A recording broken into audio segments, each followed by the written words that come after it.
Hi guys and welcome back to my channel. Today I am playing Dear Esther. Dear Esther is a walking simulator. It would be very similar to the likes of What Remains of Edith Finch. Basically, we walk around and we learn a story as we journey through the game. Now while this is a walking simulator, which we are just going to walk and listen, does not mean that there is not a whole lot of story to this game. It's a game that I play nearly every year. It's one I love to come back to. And I decided while I was playing it this time around, I might share it all with you as well. I can't make any promises that by the end of this you won't have a lot of questions and you won't be moved by it. So, if you are faint of heart when it comes to things that might make you maybe emotional, maybe not, kind of deep and heavy subjects, this might not be for you. But if you like a good story that might move you, you are in the right place. So, let's jump straight into it. Dear Esther, I have lost track of how long I have been here and how many visits I have made overall. Certainly the landmarks are now so familiar to me that I have to remind myself to actually see the forms and shapes in front of me. I could stumble blind across these rocks, the edges of these precipices, without fear of missing my step and plummeting down to sea. Besides, I have always considered that if one is to fall, it is critical to keep one's eyes firmly open. So the first time I actually played this game, I stayed here for so long because I actually didn't even realise that the game had started. But yeah, this is the start of the game. And it is just so beautiful. It always takes my breath away when I start this game. And this is a game that I think it originally came out around 2008. This was, say, upscaled, obviously, as time has gone on, but I mean, even for the time, even going back, I think this upscale could have been done it could be nearly 10 years ago, maybe at this stage, I'm not entirely sure. It still holds up so well. So like we had just seen, what's going to happen is we're going to walk around this island, and as we walk around, we're going to learn more about the story of the narrator who we just heard.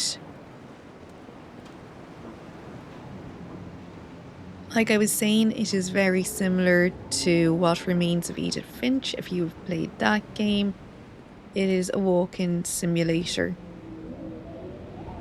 Now, one of the really cool things about this game as well is as we are walking around the island, things are randomized. So you might play this game and have certain speeches said the first time around. You might play it a second time and you'll get completely different ones. Something you're also going to see quite a lot are these, say, equations and diagrams on the walls by this paint that is kind of splashed around the place. There's a lot of chemical equations, electrical equations. I think there could even be bacterial. Oh, okay, that actually gave me a fright. So there we have a seagull who happened to be living inside. For me recording this for this video, this is actually another playthrough I had to do for the intro, because the first time it kind of got a bit messed up on me and that gull did not come out the first time, so that's why I just got a little bit of a fright there. I've also had to mix and match and edit in, so this first chapter again we'll say has what I've had to re-edit, as for some reason the cursor kept flashing.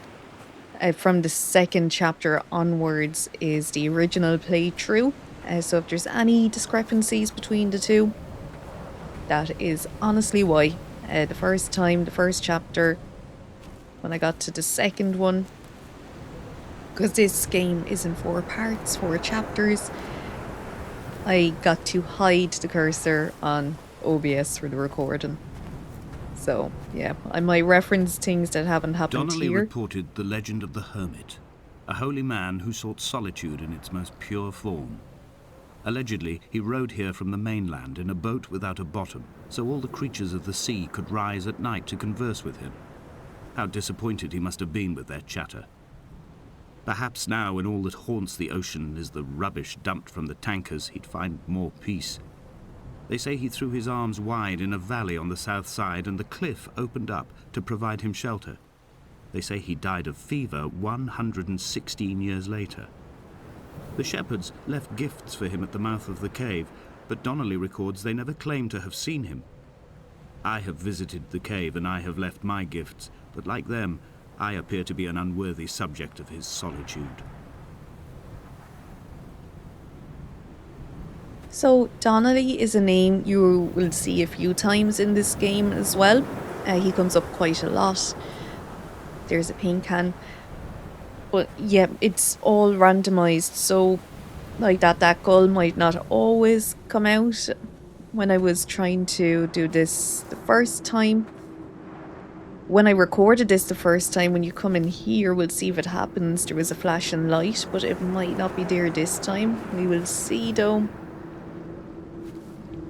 Yeah, it's not happening this time.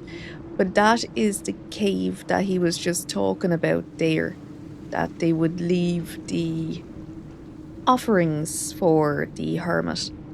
But sometimes when you play this game, when you come here and look through, you will actually see a little light flashing down there. And that, of course, will make you wonder, you know, are we maybe alone here or are we not? And now the very first time I played this game as well, I really did think this was going to be a horror game. It so has those vibes that something is just going to jump out and maybe get you. Now, it's not a horror game at all, so don't worry, there's no jump scares in it. Even though it does have that kind of horror-like atmosphere, we will say. It really did take me until about 3/4 of the game, the first time I played it, to relax into it and go, right, nothing is actually going to jump out and try get me.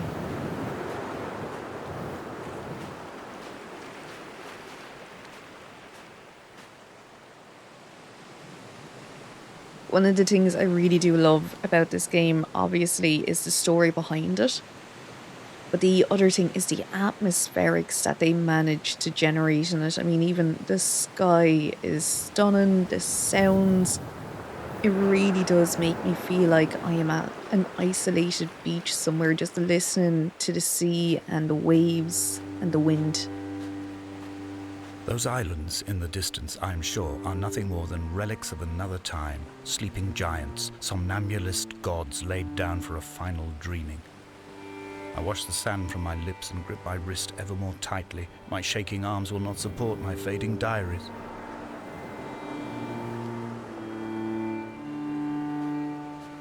So in this game, we obviously have the narrator there, who the voice acting in this game, it's just so on point. But one thing is, we never find out the name of who the narrator is. So that is still to this day, I mean, I've played this game, it's definitely been the best part of 10 years, and I still don't know. We are never told who the narrator actually is. There will be a few names that will come up.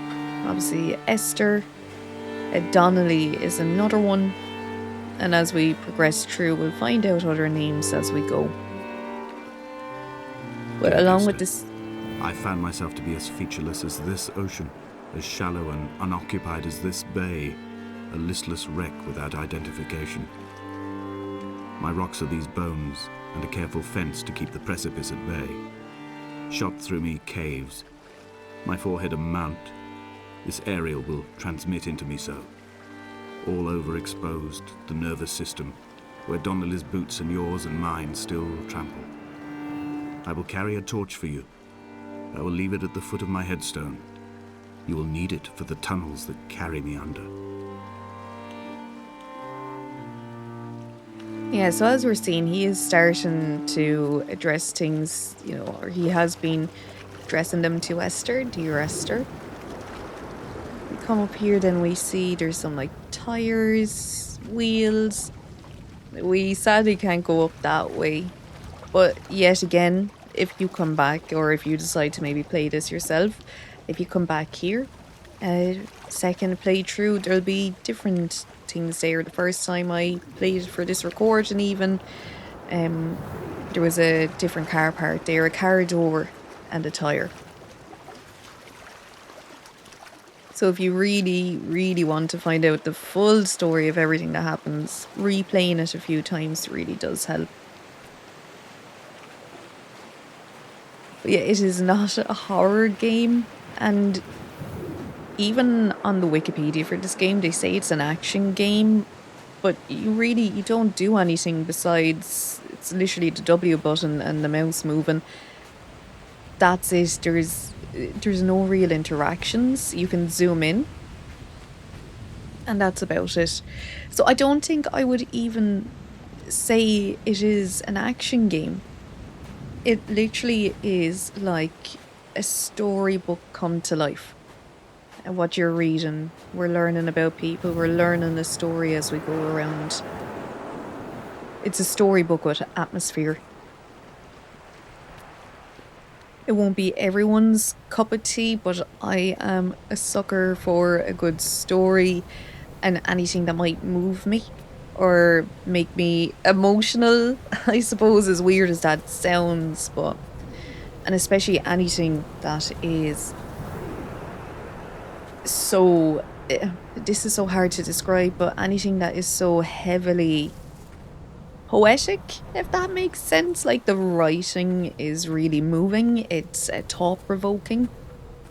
So that's also another thing that draws me into this game, is the actual writing style and the voice acting of it. A wonderful sight. The moon cresting the junction between the cliff path and the stone circle. It cast a shadow of the ridge across the beach, all the world as if you had signed your name in untidy handwriting. And you can probably see that flashing red light there in the distance. That is our ultimate goal to get to in this game. So that's our ultimate destination.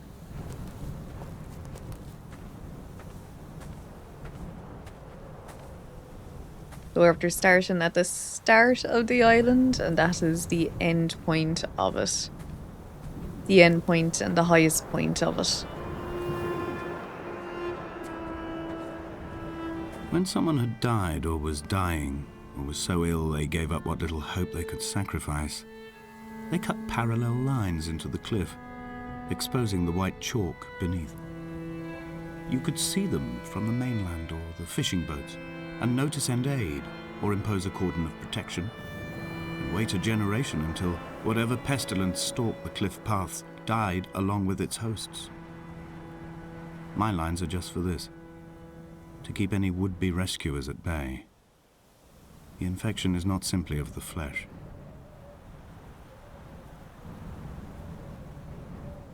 So yeah, we're starting to learn, obviously, more about the narrator, and that he is sick in body but also in mind. So yeah, he's clearly going through a lot at the moment to have come here in the first place. Like I was saying about the randomization of this game, there are certain speeches that remain the same. So that one actually is always the same. Once you hit that point, you're always getting that exact same speech.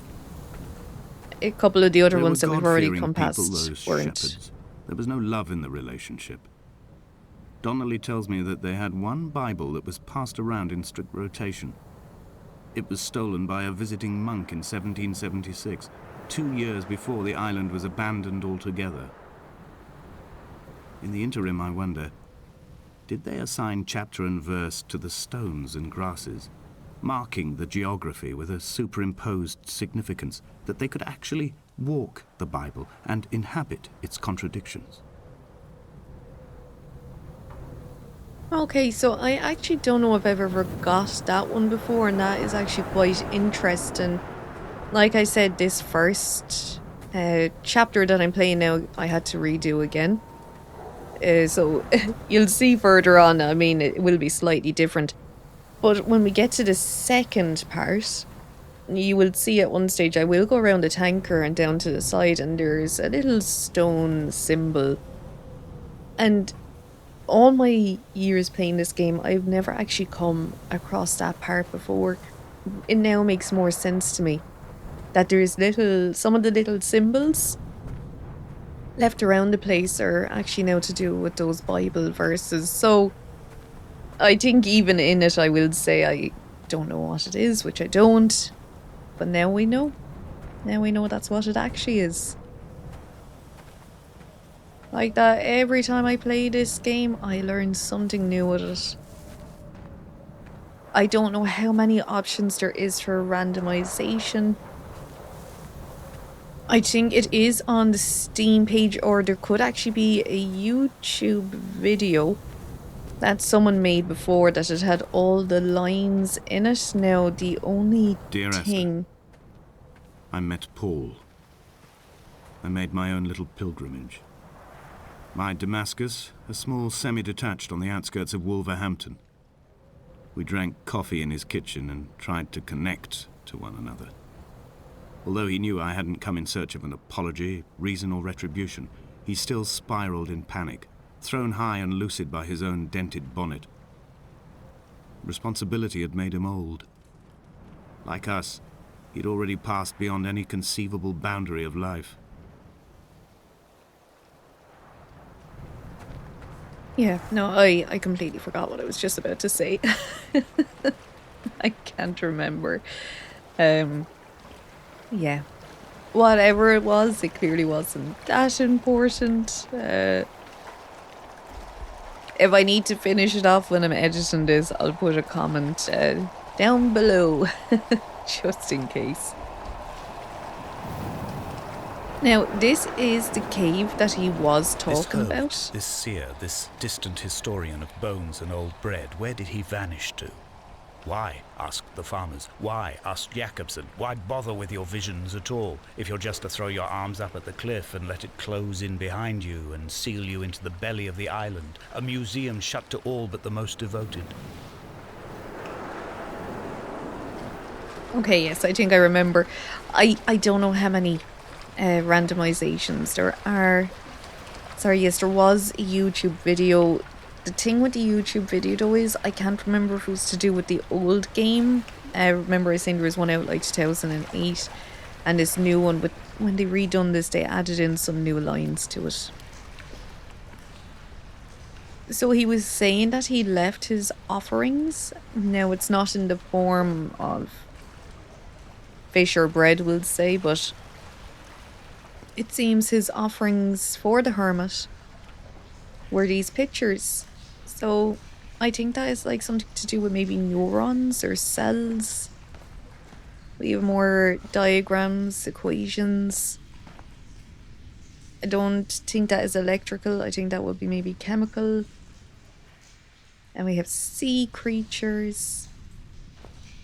But these seem to be the offerings that he made instead to him, the hermit. And I think this is the cave that he was saying he opened his arms up and it let him in. And that's where we would have come out the last time, where we were looking out. And we have another seagull. We will see the seagulls a few times in this game. There is a line later on in it that no gulls actually inhabit the island anymore. So these are more... it's hard to know exactly what. There's like, that's the second time we've seen. There's a few more times, but we can maybe guess that they're more spiritual in nature than actual seagulls. They're representative, we'll say that much. We'll learn more as we go on, but we will hear that there is no gulls or goats on this island anymore, basically. There's nothing else living on this island besides us. The vegetation here has fossilized from the roots up. To think they once grazed animals here, the remnants of occupation being evidence to that. It is all sick to death. The water is too polluted for the fish, the sky is too thin for the birds, and the soil is cut with the bones of hermits and shepherds.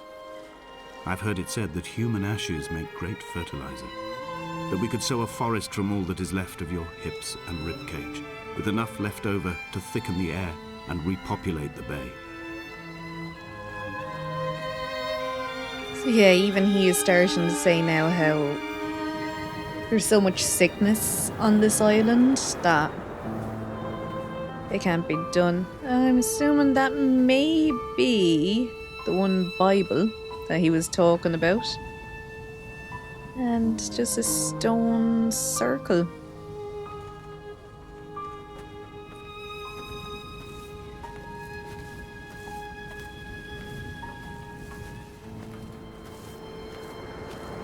Yeah, just that. The island is sick. The lines are carved into the sign of it to warn people not to come to it. We'll kind of learn more as we go around the island as to what could be going on with it. But from here on, we're actually coming in at the end of chapter 1 here. We're going to be going into chapter 2, and that is where we are at with the old recording. Not going to be much difference because it is all randomized. I had to re-record this because I was not getting the same options again. So I will see you in chapter 2. Dear Esther, I have now driven the stretch of the M5 between Exeter and Bristol over 21 times. But although I have all the reports and all the witnesses and have cross-referenced them within a millimetre using my Ordnance Survey maps, I simply cannot find the location. You'd think there would be marks to serve as some evidence. It's somewhere between the turn-off for Sanford and the welcome break services, but although I can always see it in my rear-view mirror, I have as yet been unable to pull ashore.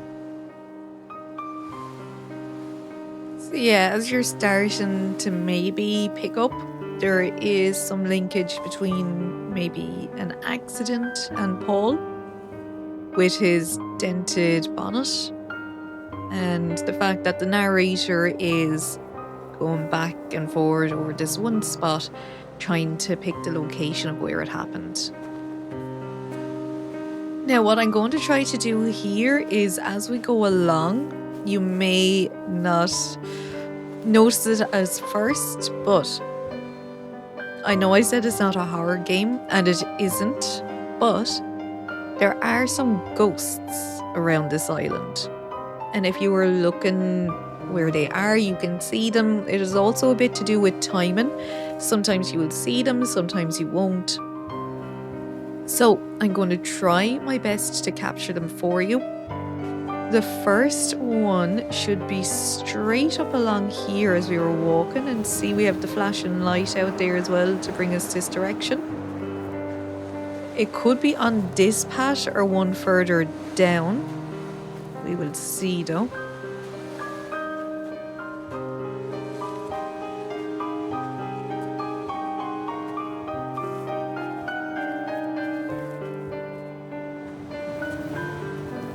He could be maybe just another little bit further down here. They're always off in the distance though. You're not really able to catch up with them.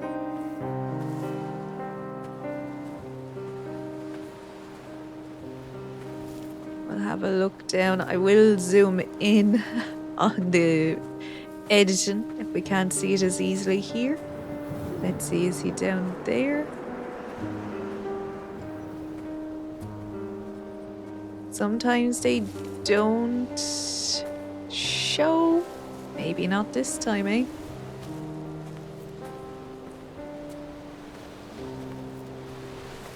It's only at night that this place makes any sluggish effort at life. You can see the buoy and the aerial. I've been taking to sleeping through the day in an attempt to resurrect myself. I can feel the last days drawing upon me. There's little point now in continuation. There must be something new to find here. Some nook or some cranny that offers a perspective worth clinging to. I've burnt my bridges. I've sunk my boats and watched them go to water. I don't think that's his boat, but there is one there. The ghosts may be on the way back. Now that... Oh, I can zoom in. So, I think it said... I can't read the first bit, but neither did he eat nor drink, is what it is saying to us. I don't know if you can remember, it was literally, say, a minute ago, he was talking about that when he first landed on the island, this is where he camped first. This is the trawler that he was on about.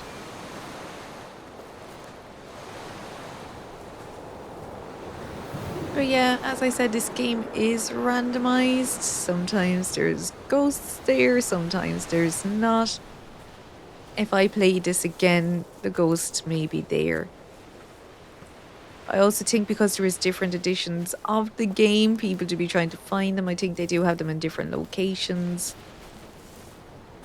But yeah, sometimes if you play it, you might find a little ghost down there. And those flashing lights are what are trying to draw you through to them. So yeah, not up there either. Not down that direction. But what we will do is, because I don't think we get any fall damage in this game, we'll go down and we'll have a look at the trawler.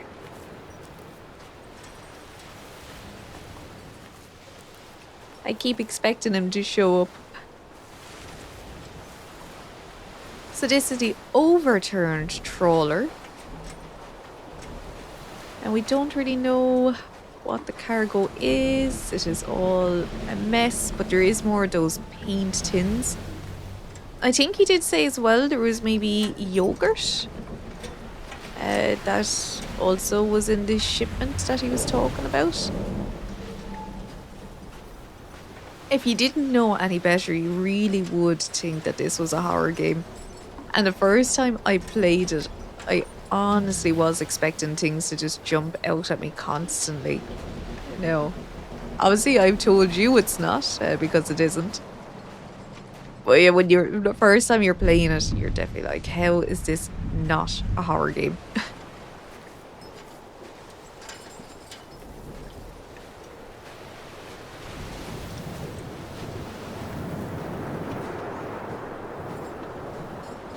We have that lovely sound in the wind again. Every time I play the game, I do still try to be finding secrets on it. Oh yeah. There must be a hole in the bottom of the boat. How else could new hermits have arrived? And neither did he eat nor drink. I think he's on about this boat though. When he's on about it. Yet again, more symbols. There's a lot of these weird kind of symbols everywhere.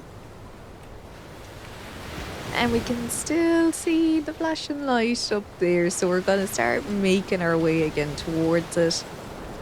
That is ultimately our end goal for this game, is to get to that flashing light.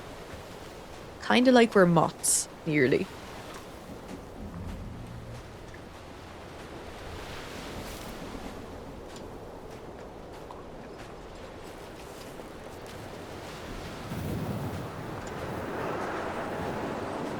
I had kidney stones and you visited me in the hospital. After the operation, when I was still half submerged in anesthetic, your outline and your speech both blurred. Now my stones have grown into an island and made their escape, and you have been rendered opaque by the car of a drunk. Yeah. So, I'm trying not to do any spoilers just yet in the game, obviously, but you're starting to realise what's going on. What charnel house lies at the foot of this abyss? How many dead shepherds could fill this hole? And now, I know this seems very counterintuitive, but I believe there is an achievement for it. So, here we go. Come back. And there we go. We are told to come back. It is not our time. So we're here the other side now of that hole. Now if we go up here, there used to be another ghost up this way. I don't want to be preparing you for ghosts all the time though if there is none. But let's see. I think that could be him stood up there at the house. Let's see. I think he'll start walking in as we're going up. I'm going to stay zoomed in. I've begun my ascent on the windless slope of the western side. The setting sun was an inflamed eye squeezing shut against the light shone in by the doctors. My neck is aching through constantly craning my head up to track the light of the aerial. I must look downwards, follow the path under the island to a new beginning.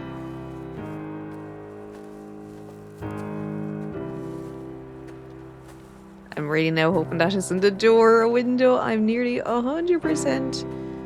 That is one of our ghosts. Yeah.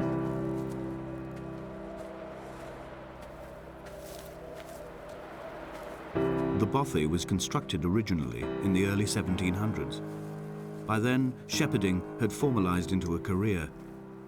The first habitual shepherd was a man called Jakobsen, from a lineage of migratory Scandinavians. He was not considered a man of breeding by the mainlanders. He came here every summer whilst building the bothy, hoping eventually that becoming a man of property would secure him a wife and a lineage. Donnelly records that it did not work. He caught some disease from his malcontented goats and died 2 years after completing it. There was no one to carve white lines into the cliff for him either.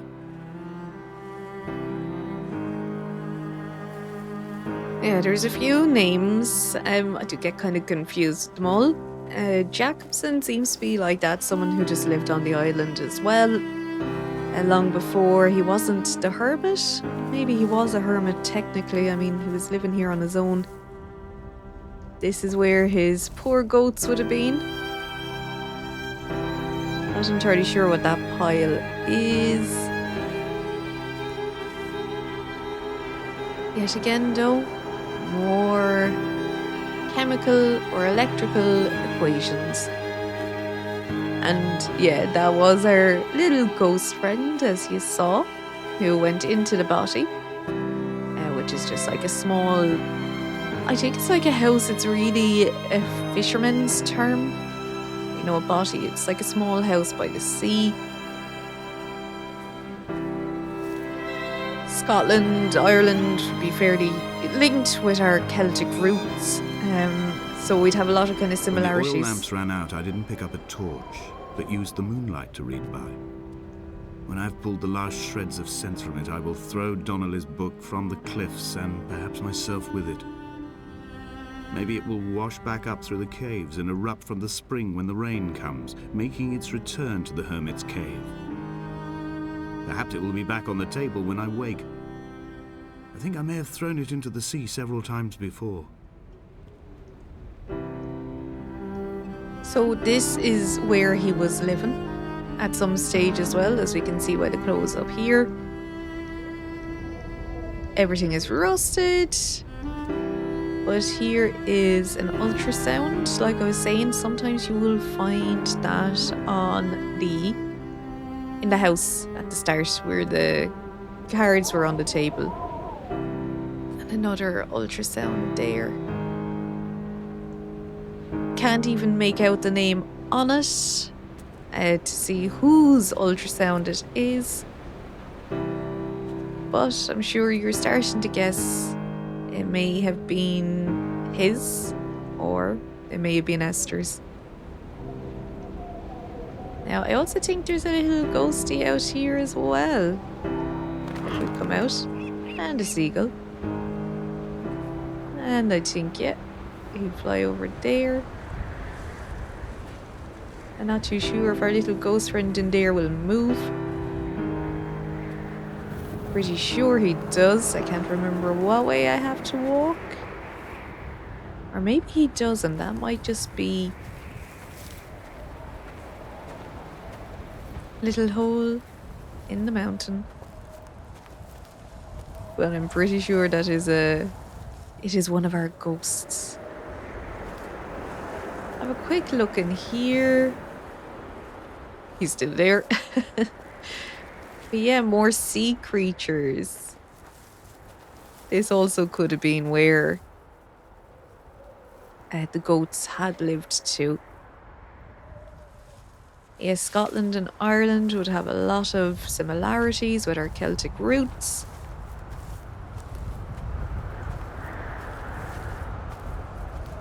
There he goes. Up he goes.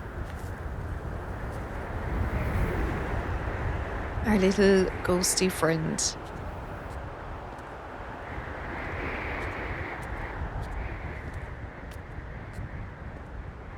Always watching us from a distance.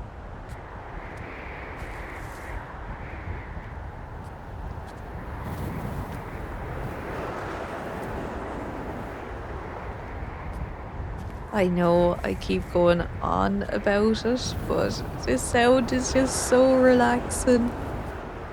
I really hope wherever you are. Jakobsen's ribcage, they told Donnelly, was deformed, the result of some birth defect or perhaps a traumatic injury as a child. Brittle and overblown it was, and desperately light. Perhaps it was this that finally did for him, unable to contain the shattering of his heart. In half-light, his skeleton a discarded prop, a false and calcified seabird. Yeah, I was gonna say, I hope wherever you are listening to this with headphones on, because it does it absolute justice. Now, I don't think we find his skeleton, which might be a good They thing. found Jakobsen in early spring. The thaw had only just come. Even though he'd been dead nearly 7 months, his body had been frozen right down to the nerves and had not even begun to decompose. His fingernails were raw and bitten to the quick. They found the phosphorescent moss that grows in the caves deep under the nails. Whatever he'd been doing under the island when his strength began to fail is lost.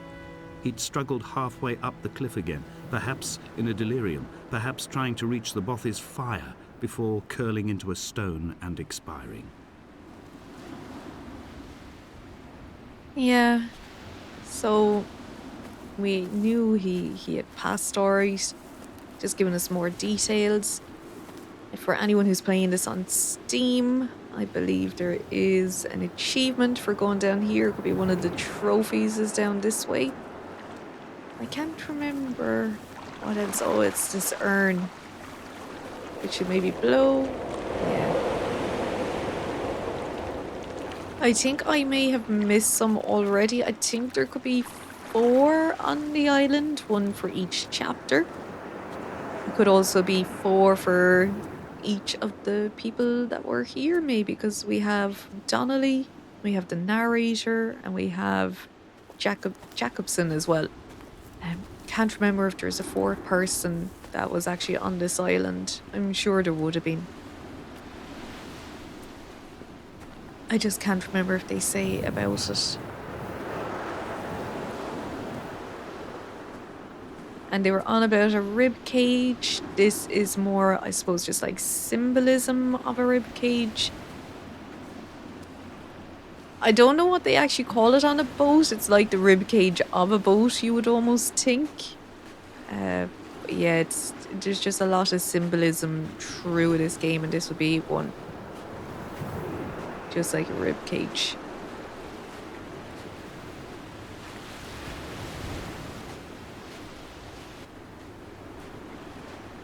Not seeing any ghost friends in there, I don't think. You may spot Climbing them. down to the caves, I slipped and fell and have injured my leg. I think the femur is broken. It is clearly infected. The skin has turned a bright, tight pink, and the pain is crashing in on waves, winter tides against my shoreline, drowning out the ache of my stones. I struggled back to the bothy to rest, but it has become clear that there is only one way this is likely to end. The medical supplies I looted from the trawler have suddenly found their purpose. They will keep me lucid for my final ascent. Yeah, so as we're learning, things are not going well now for the narrator. So this also makes me think that maybe we are not the narrator, maybe we are. We didn't slip and fall on the way down. So I don't know, are we reliving his steps?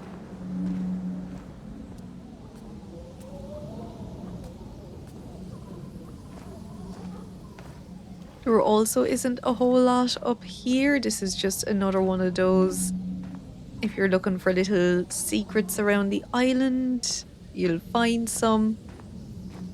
And up here, we just find books. So Hebridean history.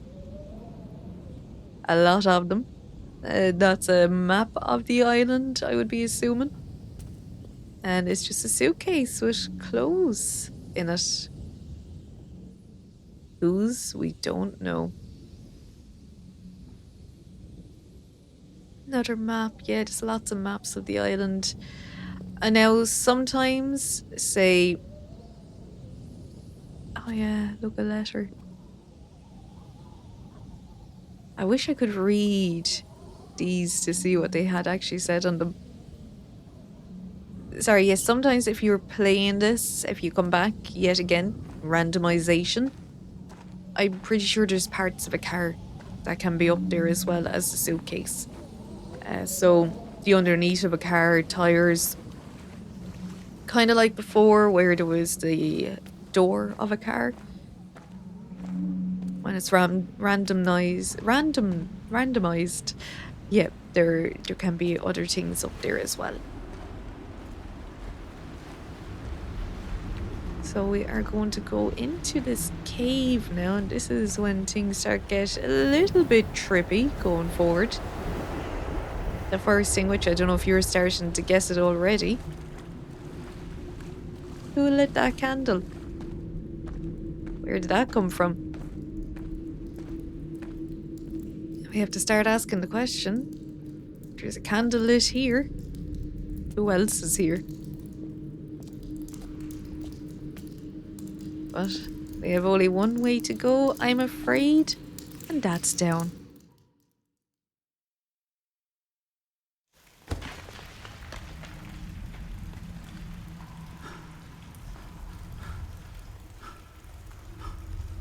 Donnelly did not pass through the caves. From here on in, his guidance, unreliable as it is gone from me. I understand now that it is between the two of us, and whatever correspondence can be drawn from the wet rocks. So yeah, this time we can actually hear ourselves breathing. So yeah, it's the first time in it that we're actually hearing breathing and breaths. But yet again, he said Donnelly didn't make it down here. Apparently it's just us and the cave. But yet again, who lit the candles? We're also back again to that fluorescent light that they were talking about. Kind of the same colour as we had on the walls as well. With the painting of the equations.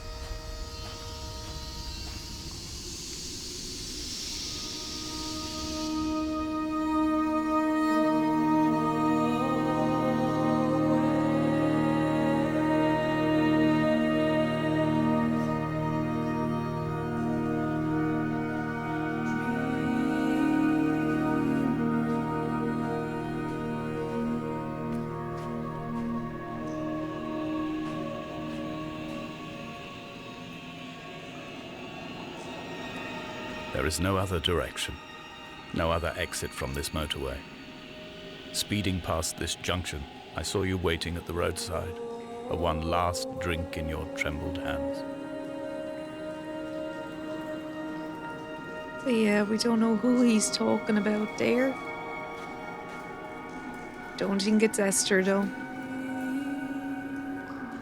We're back in with more of these equations. Also similar to that cave. So this is when we do start going. Oh, look, is it the narrator? He's clearly been here. Are we following his footsteps? Was he down here for so long that he was able to draw all of these?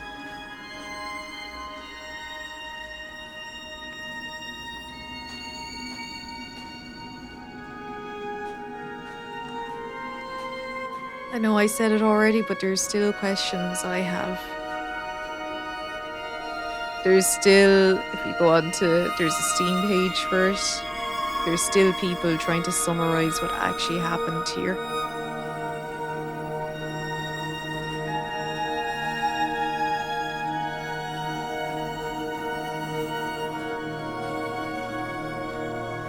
That's the way we just came from. We're gonna go up this way.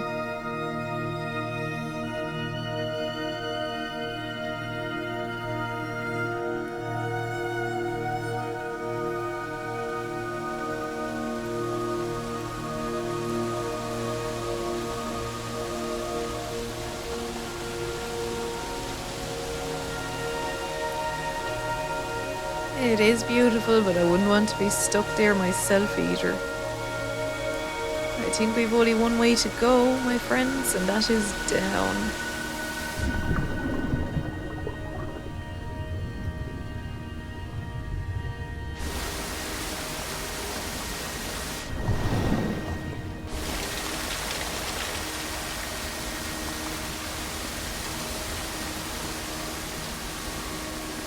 Yeah, as beautiful as this is, I would not want to be stuck in here myself either.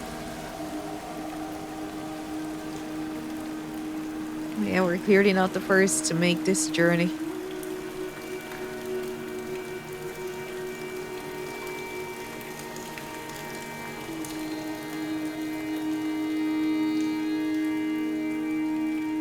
If you get the game on PlayStation, which I had, I don't know if you still get it, but there's a theme first that you can get for the PlayStation, and it's that song that plays, and it is, the background is from actually down in this cave. I can't remember what section it is, but it's from the cave scene. And it was actually the theme on my PlayStation for quite a long time. It actually still could be. I haven't played it in quite a long time.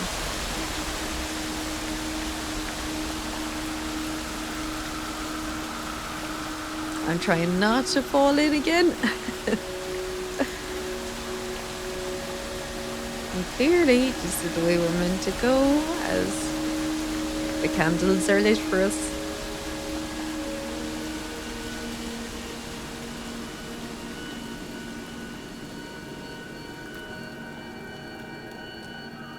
But yes, if you go down the rabbit hole of reading the theories on this game, oh, you could spend days just reading everyone's theories. I love when a game does that. It's just, you can get so much from it. There's so many themes and symbolization. I suppose with the fact that this isn't an action game and such, like, you're not shooting, you're not going on quests, there's no interaction, it's literally just you and a story. The themes, the symbolization. I am traveling through my own body, following the line of infection from the shattered femur towards the heart. It's really important to have of painkillers to stay lucid. In my delirium, I see the twin lights of the moon and the Ariel shining to me through the rocks.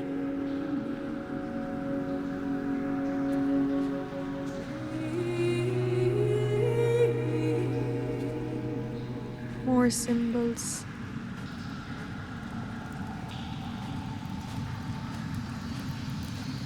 And then we have a little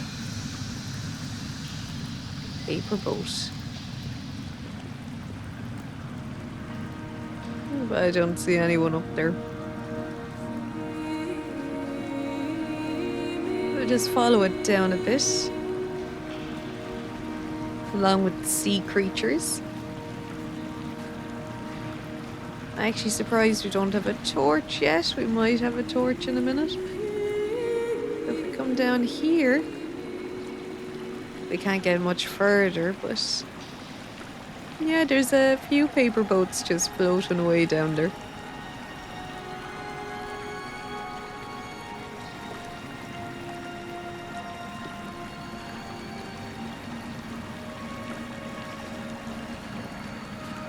More equations. If you happen to know your equations, or be an electrician, or a chemist, I just have a fascination with them. Comment below and let me know if you know what any of them are. If you watch this far, I'd be so interested to know what you think of the game or what you think the symbolisms are. So do comment below. There's nothing I love more with this game than actually trying to decipher what it means. And surprisingly, I don't think I know anyone who's actually played this game personally. Yeah, I actually don't think so. Oh yeah, no, I was just thinking about it. I actually don't, so I'd be very interested to see what those of you who watch this think of it too, and what your theories are on it. I think there may not be anything really down here. We just get to the mouth of it. But we can go over this way.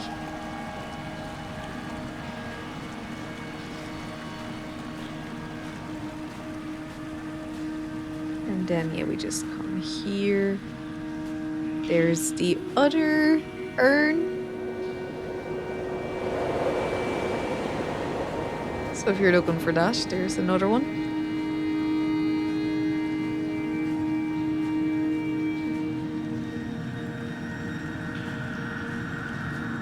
There used to be somewhere around here. I thought it was there. There used to be like things kind of laid out on the sand. Yet again, I actually think it was maybe an ultrasound. I think a piece of a car as well. Yet again, randomized. You'll get it sometimes, you may not get it other times.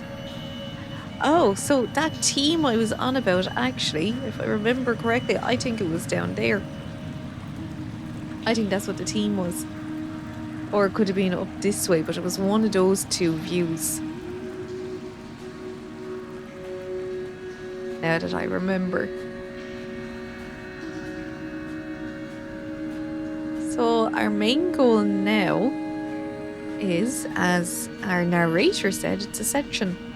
So we need to ascend, we need to get out of here, and there's only one way to go, and that is up.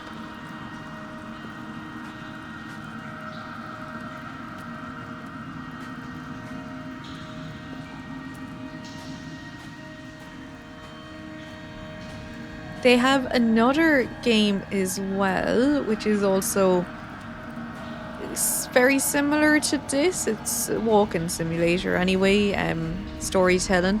Everybody's gone to the Rapture. It's another gorgeous game.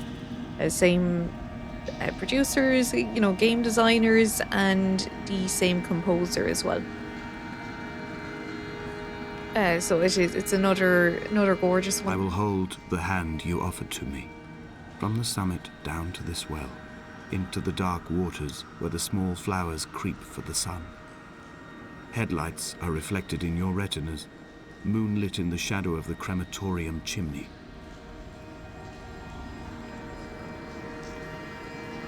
Yeah, so as we're learning, obviously not a happy ending, we will say. There is nothing down here, and you won't actually drown being down there. Yet again, there's more symbols. Yeah, just more symbols. Now, so I think it says, behold, Darnassus as taken. Can't make out that last one, but I'm sure you're starting to get what I'm getting. That due to the fall, maybe due to the pain, the person who was here before, the narrator, started to maybe start losing their mind a bit. We're starting to get this erratic, compulsive drawings everywhere to a stage of, it's not from passion or health, we'll say. It's from not being well.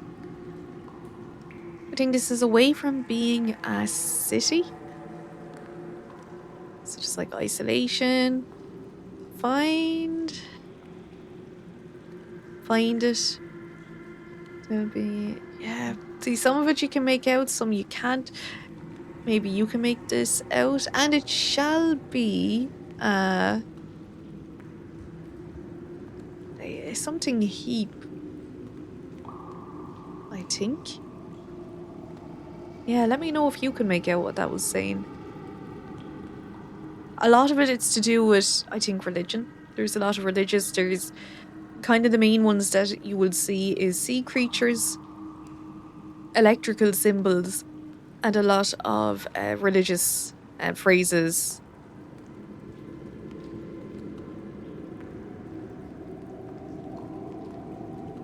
But those are the 3 things that people have summarized from this game.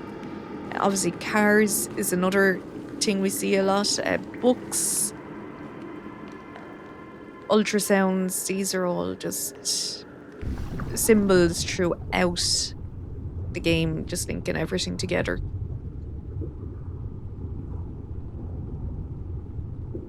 What you can also sometimes see with that randomization is that the trawler, like he said, he got his medical supplies. There is sometimes EKG machines there, I believe is what they're called. And the ones for, yeah, I think that's the ones for your heartbeat. So yet again, oh no, maybe we can go around. I don't think we can. I think, yep. It's gonna make us fall.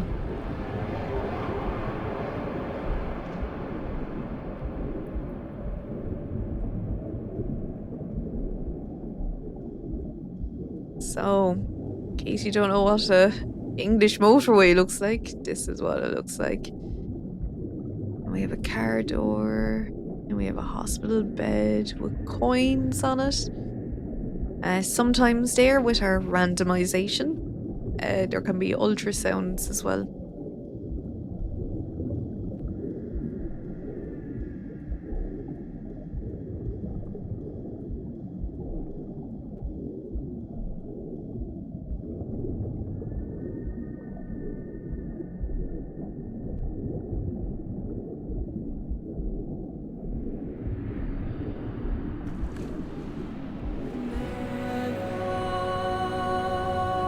There we are waking up under the water. So, up we go.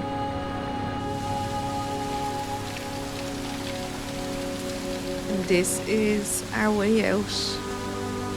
Follow the light, as they say, and I'm sure you can maybe see that. It looks like an eye.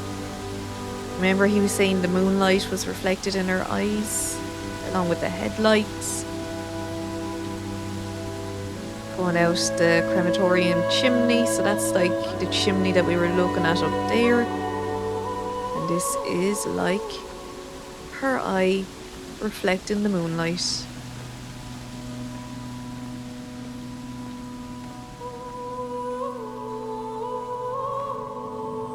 And we are now making our way out, and this is going to bring us to the final chapter of this game.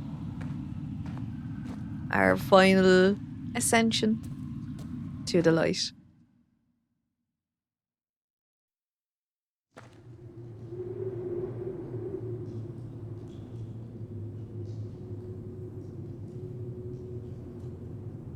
And here we are, back out to candlelight again.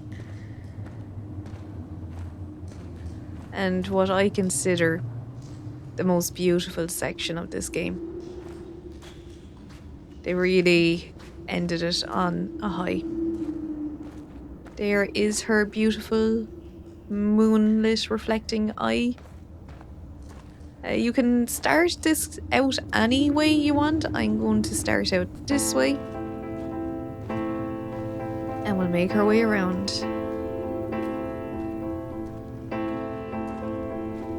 The moon over the Sandford Junction, headlights in your retinas. Donnelly drove a grey hatchback without a bottom.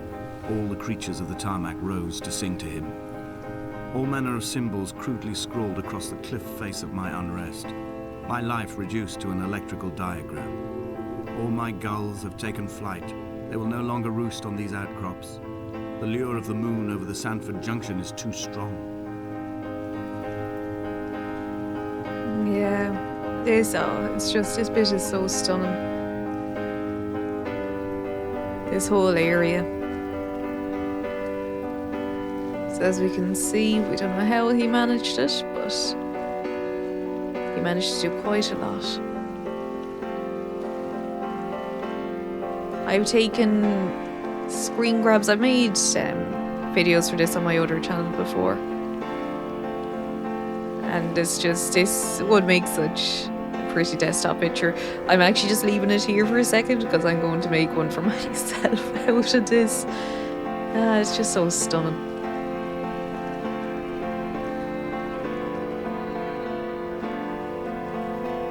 Clearly there is a lot of candlelight for a reason. So we're gonna go and we're going to look at it. But not before having a look at this beautiful image as well.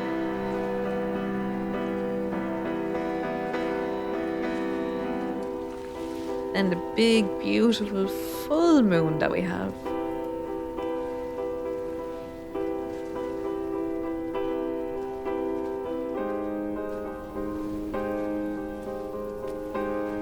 One thing when I was in school that we were taught, especially to do with like English, say films symbolize. I keep saying symbolization. I'm actually not even sure if that is a word. Symbols. Say with films and stuff, nearly everything in a film is planned. There is nothing there by accident. There is a reason for everything. I'm sure that's a concept we all know and understand. Especially with games, if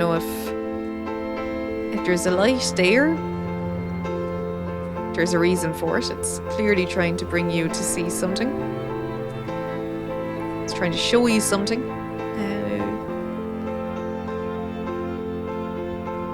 So we'll follow it. Like we'll go over there, then to that light, then too. But the candles are leading our way to show us something.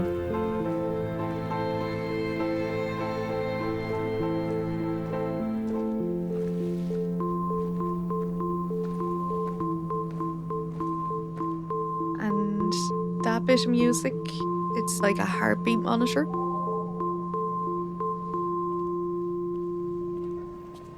So we have our paint can overturned there with the candles. That maybe daybreak over there. Well, not daybreak, we're kind of going into the night sunset.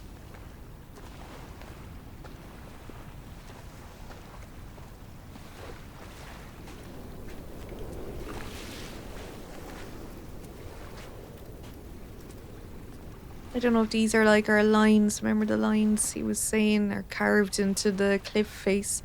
Oh, hello, my friend. There is one of our ghosts watching us up there. And here is some photos of the accident. Of fire and soil, I chose fire. It seemed the more contemporary of the options, the more sanitary. I could not bear the thought of the reassembly of such a ruins. Stitching arm to shoulder and femur to hip, charting a line of thread like traffic stilled on a motorway, making it all acceptable for tearful aunts and traumatized uncles flown in specially for the occasion. Reduce to ash, mix with water, make a phosphorescent paint for these rocks and ceilings. So because we're at the end of the game, nearly at the end of the game, I suppose there really isn't so much spoilers now for me, obviously, to start going with it. But clearly, Esther was in a car accident and she died. And he had her cremated and brought her out here, and all these equations, everything on the walls that he's been talking about is obviously her ashes has been mixed in with the paint and been painted on the island. So when we're on about the urns, that's obviously partly to do with her as well, and she maybe just be the fourth person, so it'd be the narrator, Donnelly, Jacobson, and Esther, because she's been painted onto the island, so she is also a part of the island. We're basically being told it all now, so it's no longer say it's spoiler for me to be breaking this down. There's the I'm saying it's an EKG machine. I'm not too sure what you'd actually call it. It's the resuscitation, 3, 2, 1, clear, that thing. But yeah, just more medical symbolization here. We're getting a lot of kind of eye shapes as well around. We have our ghosts watching us. And those are, it's actually like the lines of traffic is actually what it was symbolizing. And tread, stitches. Let our little ghost buddy stand watch over us.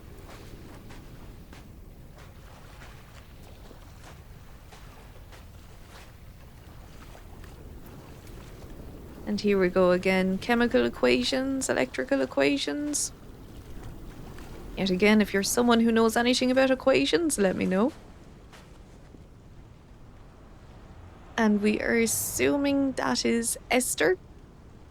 This is possibly the only time in the game that we actually see her or anything to do with her.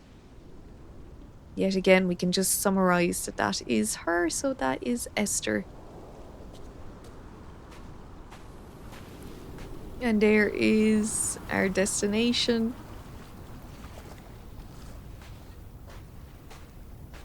I don't know if you're noticing as well. Some of the coloured lights on the candles are getting a bit... They're not, say, natural looking. Not that a lot of this is natural, but we're starting to get the sense that things are a bit distorted. Obviously, I know that sounds silly considering we're on an island, isolated, desolated island with candles, but I think you'll know what I mean.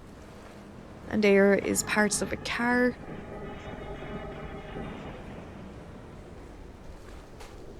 I don't know what that noise was. But yeah, it's just the lights. The lights are starting to get a little bit strange. Kind of red. There were chemical diagrams on the mug he gave me coffee in, sticky at the handle where his hands shook. He worked for a pharmaceutical company with an office based on the outskirts of Wolverhampton. He'd been travelling back from a sales conference in Exeter, forming a strategic vision for the peddling of antacid yogurt to the European market.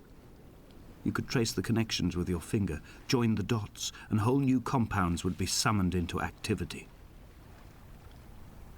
So, who he is talking about there as well, which I'm sure you've guessed now at this stage, is Paul. Paul is the one with the dented bonnet. Paul is the one that crashed into Esther. And he was a drinker. They did say that he said he hadn't had a drink when the accident happened, but he was known for being a drinker.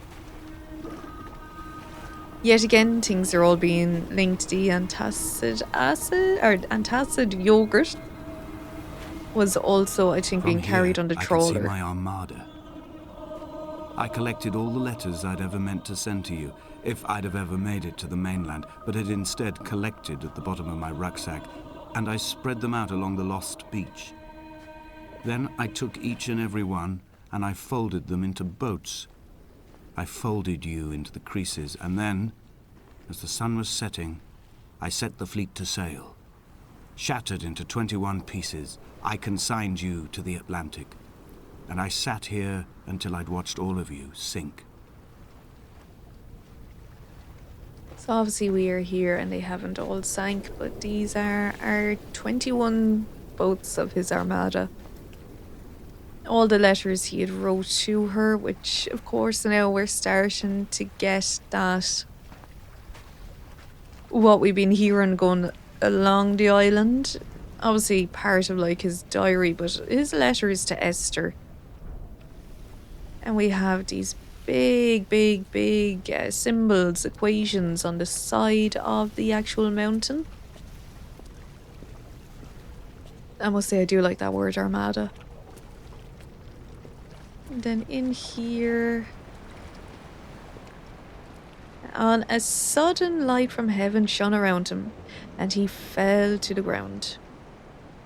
Some more of our symbolization, and then we have a nest with 3 eggs in it. So, yet again, as I was saying, the ultrasounds, don't know if it's for Esther or for him. What we can guess from the nest with 3 eggs is that Esther was pregnant when she passed in the car accident. And that is why we have the ultrasounds. That is why we have the nest. So yeah. It's a deep game, a very moving game. I'm gonna try not to this time. I don't know if I've ever played this game where I haven't cried, but I prefer not to be crying on YouTube, so I will try to hold it together. But yeah, it's such a beautiful game. It's such a moving game. I will drag my leg behind me. I will drag it like a crumpled hatchback, tires blown and sparking across the dimming lights of my vision. I'm running out of painkillers and am following the flicker of the moon home. When Paul keeled over dead on the road to Damascus, they restarted his heart with the jump leads from a crumpled hatchback. It took 21 attempts to convince it to wake up. Yeah, so yet again, 21.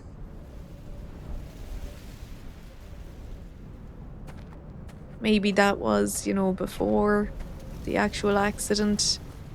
Maybe it was after, but clearly there's a link with the 21 letters of his armada. 21 jump starts to the heart to get Paul's heart going again. Paul being the one who crashed into Esther.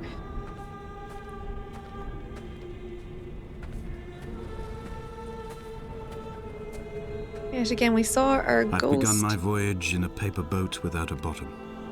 I will fly to the moon in it. I've been folded along a crease in time, a weakness in the sheet of life. Now you've settled on the opposite side of the paper to me. I can see your traces in the ink that soaks through the fiber, the pulped vegetation.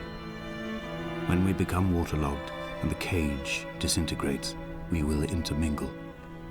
When this paper aeroplane leaves the cliff edge and carves parallel vapor trails in the dark, we will come together.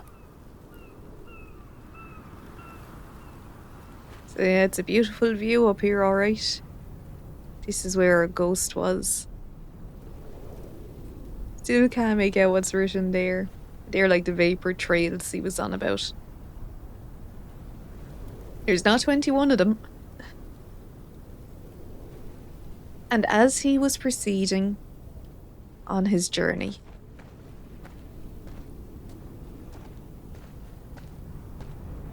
And that's what we'll do. Let's proceed on his journey. I thought I saw like another ghost up there or a light, but I didn't.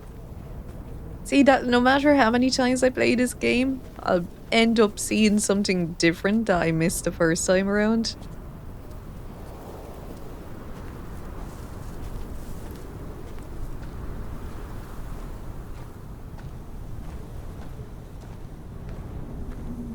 Let's see. And has come I'm near to...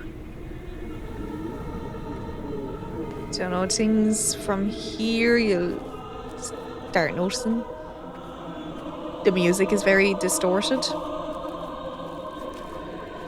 And let's see, and he was... If only Donnelly had experienced this, he would have realized he was his own shoreline, as am I. Just as I am becoming this island, so he became his syphilis, retreating into the burning synapses, the stones, the infection. Remember I was saying before about things getting a bit distorted, the colours are starting to really get weird. I mean, we're looking at purples, we're looking at pinks and reds for candles. You can tell the narrator as he's going, he's already after hurting his leg, he's on serious painkillers. The infection is starting to take hold. He's starting to, even though maybe starting is the wrong word, he is quite in the mists. The stones in my stomach will weigh me down and ensure my descent is true and straight. I will break through the fog of these godforsaken pills and achieve clarity. All my functions are clogged, all my veins are choked. If my leg doesn't rot off before I reach the summit, it will be a miracle. There are 21 connections in the circuit diagram of the anti-lock brakes. There are 21 species of gull inhabiting these islands. It is 21 miles between the Sandford Junction and the turn-off for home. All these things cannot, will not be a coincidence. Yeah. So some of the diagrams are to do with the brake connections. As I was saying, I know I do try to stop as soon as he starts talking. Obviously, I don't want to talk over him. He is quite in the midst of insanity, I suppose, now as he's reaching the top of his journey here.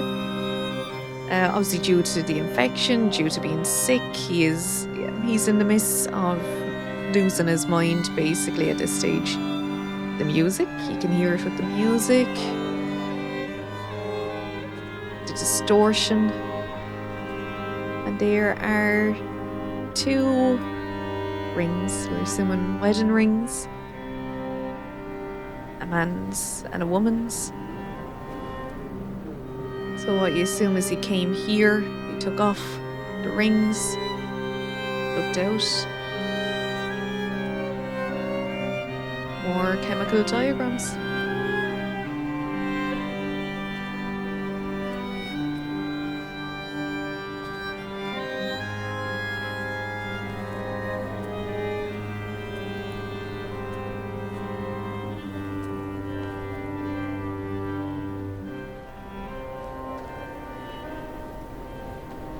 Yeah, we have the distorted violins, so. And it came to pass that as I made my journey, and let's see now we get up here. So this house has said danger, keep out. We are going anyway. What does that say? Unfenced cliffs ahead, keep out.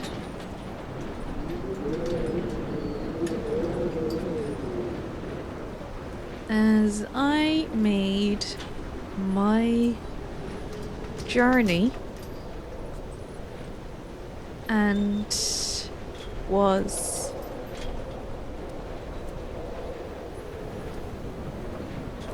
it's so hard to see there.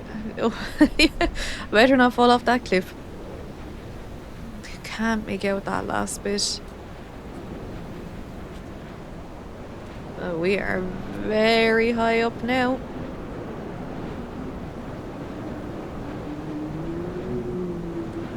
They all just looks like little stars down there now, the candles. We are that high up. From heaven. A great light round about me, and could not see for the glory. I have dredged these waters for the bones of the hermit, for the traces of Donnelly, for any sign of Jakobsen's flock, for the empty bottle that would incriminate him. I have scoured this stretch of motorway 21 times, attempting to recreate his trajectory, the point when his heart stopped dead and all he saw was the moon over the Sanford Junction. He was not drunk, Esther. He was not drunk at all, and it was not his fault. It was the converging lines that doomed him. This is not a recorded natural condition. The gulls do not fly so low over the motorway and cause him to swerve.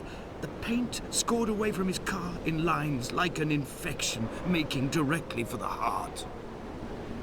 Yeah. Getting to the end. Glory, that light. Being led by the halo. I think that's halo. Of them. Things are getting wilder up here, as we can tell, with the wind.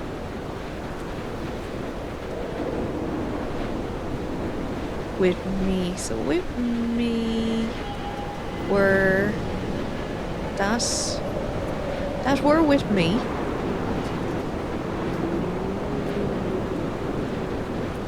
Came into that with me. Maybe it's meant to be all read backwards, even though, no, I would assume he was coming up here and writing it. And that's just Darnassus again.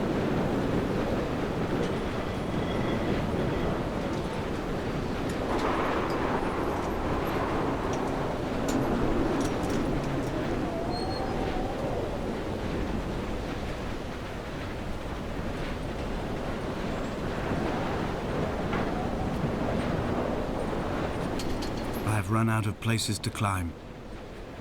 I will abandon this body and take to the air. And here we go.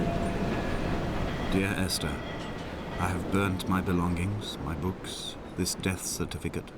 Mine will be written all across this island. Who was Jakobsen? Who remembers him? Donnelly has written of him, but who was Donnelly? Who remembers him? I have painted, carved, hewn, scored into this space all that I could draw from him. There will be another to these shores to remember me. I will rise from the ocean like an island without bottom, come together like a stone, become an aerial, a beacon, that they will not forget you. We've always been drawn here. One day the gulls will return and nest in our bones and our history. I will look to my left and see Esther Donnelly flying beside me. I will look to my right and see Paul Jakobsen flying beside me. They will leave white lines carved into the air to reach the mainland, where help will be sent.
And just at the end there, we had that little flat line of a note held out. So that is the story of Dear Esther. So like that, it is a game that has been around quite a while, but have a lot of people played it? I don't think so. Is it deep? Yes. Is it sad? Yes, it's heartbreaking in its own way. Is it beautiful? Without a doubt. It's one of those games that every time I play it, I mean the voice acting, Nigel Carrington, it's magnificent just as a game as a whole. I know it's not going to be a game for everyone, but as I said, I have a number of games that each year I go back and replay. Dear Esther being one. Everybody's Gone to the Rapture is another. The Bioshock trilogy is another one I to do, along with Metal Gear Solid 1. And generally, if I if I have time within the year, it'll be Final Fantasy 7, 8, and 9 as well. That's kind of my rotation. There's just some games like that are quick that I like to go back into play. So, a little bit different. I hope you did like this though, as moving as it was. And as sad as it was. It's one of those games that I do expect to come away feeling sad about. But it's more so that I'm moved by it. So, a little bit different to the other games I've had up so far. But yeah, hopefully you did enjoy it. And if you did, please do comment below. I mean, to summarize the game as a whole, we kind of learned everything there in the last bit. We never find out the name of who we are playing as. We know there is Esther Donnelly and Paul Jacobson, and the two people that were also on the island were Donnelly and Jacobson, and they weren't related to them. It's just everything was connected. The 21 lines of the brake circuit, the 21 jump starts to his heart, 21 miles between where they were to the end. It's quite confusing with the names. The 4 urns or the 4 chapters for the island, I do believe that is Donnelly, Jacobson, who was, say, the farmer, Donnelly. I think he may have been like a hermit, a priest, someone who came to the island. We have the narrator, who we never find the name of, and we have Esther. Esther and the narrator were married, presumably pregnant as well. She died in a car accident when Paul, who did have a drink problem, but he had no drink in his system as of that time. I'm still not entirely sure. Maybe it was that he had a heart attack at the wheel of the car, and that's why he crashed into her, but they did say it was the converging lines. I'm assuming the converging lines mean like a merging line. I don't know what country you're from. I would assume anything with like a motorway or a highway has a converging or a motorway or a, say, an on-ramp nearly where you converge, you merge in, as we'd say in Ireland with the other traffic. I think it's something to do with the converge lines. Maybe he didn't see her, maybe it was the heart attack, but she clearly died. He cremated her. He did go to the house of the person, Paul, who had crashed into her, trying to make sense of it all. Paul worked for a pharmaceutical company. They were dealing with acidic yogurt, trying to get it to market. That's why on the island we have these chemical diagrams, circuit diagrams. We actually have bacterial diagrams as well on the island. But when he was there, he saw the chemical equation on his coffee cup. And we think that's what started maybe his obsession with chemical equations and equations in general. What seems to have happened is he had been reading about these Hebridean Islands and he made like a pilgrimage here. Maybe he wanted to come and live out the rest of his days here. But when he came here, obviously he done his tour of the island, leaving gifts in the forms of paintings and these chemical equations. And as he was exploring the island, he fell and hurt his leg, breaking the femur. And as there was no medical help out there, obviously he developed an infection. and the infection spread through his body to the stage that it went to his brain and affected him mentally as well. That's why as we get to the end stages of the game, the colours start changing, the music is changing. It's to show us his descent into kind of losing his mind as the infection spreads. He did paint Esther into the island by mixing her ashes in with the paint. So she is also now part of the island. Everywhere he went, she is also there too. And he climbed to the tower. Well, he left his rings overlooking the bay beforehand and sent his armada of letters that he had written for Esther out to sea first. And what we can only presume, obviously at the end, is that he threw himself off the radio tower. But what happened is, as he's falling, we obviously saw at the end, he swooped, we did not hit the ground, he went flying off into the distance, and he seemed to have been a bird. Because when we get to the end, we can see the shadow of a bird, and at the very end, we hear him telling Esther to come back, and the flash line of the heart monitor. So that's just a quick summarization for the game as a whole. If you did like this video, please do like, and if you'd like to see future videos by me, maybe give it a subscribe as well. I hope you did enjoy this game. It's one of those games that I hold very dear to my heart. And yeah, I hope it's one that might have you thinking. You might be trying to go back and figure out certain parts to it. If you do, please do comment below. Let me know what you think about it. Let me know if you have your own theories. What I've just told you there is just a theory that I've summarized. If you have your own theories, do let me know. And if there's anything I missed in the game, let me know too. As always though, thank you so much for stopping by and spending this time with me. And I will see you in the next one. Bye.